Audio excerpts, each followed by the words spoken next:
ইলিশ তুমি কার? আসলে এই শব্দটা বাংলাদেশের প্রতিটা মানুষের মনে বর্তমান গেঁথে গেছে যে আসলে ইলিশ তুমি কার।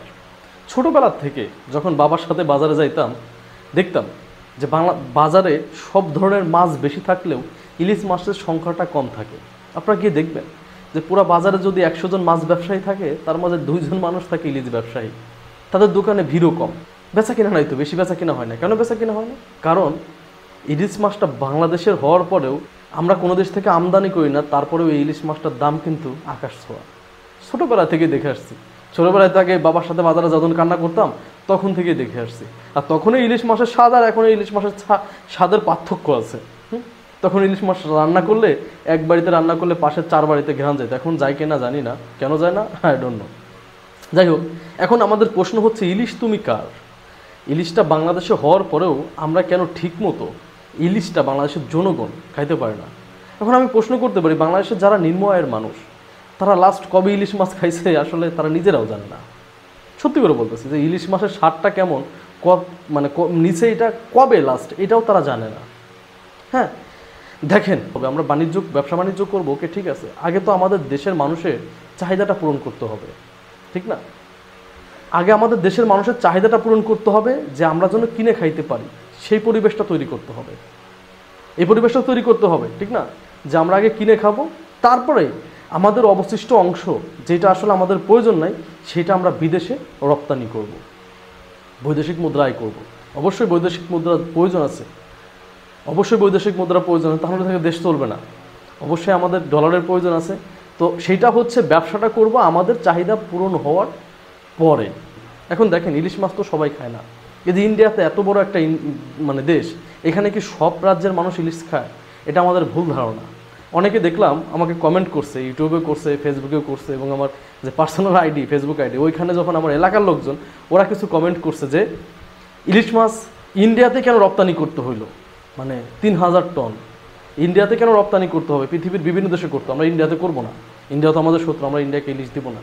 ভাই আপনাকে জানতে হবে, ইলিশ মাছ তো পৃথিবীর সব দেশ খায় না। হ্যাঁ, ইলিশ মাছ রপ্তানি হয়, আমি প্রবাসে আমি জানি ইলিশ মাছ রপ্তানি হয় যেই সব দেশে বাংলাদেশিরা আছে। এবং প্রতিটা সুপার মার্কেটে পাবেন না, আপনি গ্রোসারিতে পাবেন, যেসব গ্রোসারি বাংলাদেশি গ্রোসারি, এবং যে এরিয়াতে বাংলাদেশি লোকজন থাকে সেই এরিয়াতে আপনি ইলিশ মাছ পাবেন। তাছাড়া যেসব এরিয়াতে বাংলাদেশের লোকজন কম, ওইখানে ইলিশ মাছ আপনি পাবেন না। এটা যারা প্রবাসী আছে তারা সবাই জানে। যাই হোক, ইলিশ মাছটা পৃথিবীর বিভিন্ন দেশে রপ্তানি হয় সেটা বাংলাদেশিদের টার্গেট করে, পৃথিবীর বিভিন্ন দেশকে টার্গেট করে না। আপনাকে জানতে হবে, কারণ এই ইলিশ মাছটা ইন্ডিয়ার সব রাজ্যের মানুষ খায় না। আমি বলতেছিলাম ইলিশ মাছের কথা একটা, মানে সাউথ ইন্ডিয়ান কেরালার একজন লোককে, ওরা আসলে ইলিশ মাছটা চেনেই না। পরে ছবি দেখানোর পরে বলছে না আমরা আসলে ইলিশ মাছ খাই না, ওরা খায় না ইলিশ মাছ। ইলিশ মাছটা হচ্ছে পশ্চিমবঙ্গের এই যে বাংলা ভাষাভাষী যারা আছেন এরা ইলিশ মাছটা খায়। এখন এই মুহূর্তে ইলিশ মাছটা দেওয়ার পক্ষে আপনি না পক্ষে না? দেখেন, এখন আবার দেখলাম আওয়ামী লীগের, বাহ, মানে প্রশংসা করার মতো যে আমরা এত সুন্দর করে সমালোচনা করতে পারি। আওয়ামী লীগের, ছাত্রলীগের, মানে যুবলীগের সবাই রাজপথ বলতে ফেসবুক পথে চলে আসছে। সবাই তো এখন অনলাইনের উপর হয়ে গেছে। তারা মানে ইসের মতো মানে তাকায় থাকে ফেসবুকের দিকে, কখন আওয়ামী লীগের একটা ভালো সংবাদ আসবে এটার জন্য। কারণ মাঠে তো আওয়ামী লীগ নাই, মাঠে আওয়ামী লীগ কবে কামব্যাক করবে এটারও নিশ্চয়তা নাই।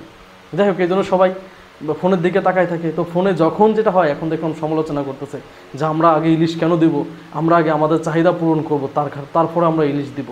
দেখেন, গত 15 বছরে কেন একবার এরকম একটা পোস্ট করেন নাই? আপনি কি স্বাধীন ছিলেন? আমি মনে করি আপনি এখন স্বাধীন, আগে স্বাধীন ছিলেন না। আপনি এখন নতুন করে স্বাধীন হয়েছেন। কেন স্বাধীন হয়েছেন? কারণ আপনি এখন মত প্রকাশ করতে পারতেছেন। আপনার সরকার আওয়ামী লীগ থাকার পরেও আপনি এইভাবে আপনার মত প্রকাশ করতে পারেন নাই। কেন পারেন নাই? বিকজ আপনি যদি এই কথাগুলো লিখতেন 100% আপনাকে দল থেকে বহিষ্কার করা হইতো ইলিশ মাছ নিয়ে, যে আমরা আগে ইলিশ খাবো তারপর অন্য দেশকে দিব। কারণ বিগত সময় তো ইন্ডিয়াকে শেখ হাসিনা ফিরিয়ে দিছে ইলিশ, ঠিক না? এবার তো আমরা রপ্তানি করতেছি, এই ইলিশটা দিয়ে আমরা কিছু ডলার পাবো। কিন্তু বিগত সময় যে পূজা টোজা দেখবেন ফ্রি দিয়ে দিছে, বাংলাদেশ ইন্ডিয়াকে ইলিশ মাছ ফ্রি দিছে। কিন্তু আমরা তো এবার কিছু বৈদেশিক মুদ্রা আয় করতে পারবো এই ইলিশটা দিয়ে। এই জন্য দেখেন অনেকেই লেখালেখি করতেছে, ভাই আপনাকে স্বাধীনতার স্বাদটা যে আপনি পাইছেন, আপনি হ্যাঁ আপনার দল ক্ষমতায় না, আপনার দলকে বাংলাদেশ থেকে তারাই দেওয়া হয়েছে, তারপরে কিন্তু আপনি স্বাধীনতার স্বাদটা পাইছেন। আমরা যারা ছিলাম মোটামুটি লেখালেখি করতাম, বাংলাদেশে একটা ছেলে যদি এই ধরনের পোস্ট করতো, আমাদের আবরার ফাহাদ ভাই কেন মারা গিয়েছিলেন, তাকে কেন মেরে ফেলা হলো এই ধরনের পোস্ট করার জন্যই। তো ভাই, আপনি যে পোস্টটা আজকে করতে পারতেছেন, এই পোস্টটা আপনার সরকার ক্ষমতায় থাকা অবস্থায় করলেও আপনাকে মানে কি বলবো, গুম হওয়ার সম্ভাবনা ছিল আপনার, কিন্তু এখন আপনার এই সম্ভাবনাটা নাই। এইটাই স্বাধীনতা ভাই, এই স্বাধীনতা পাইছেন, এটাকে এনজয় করেন।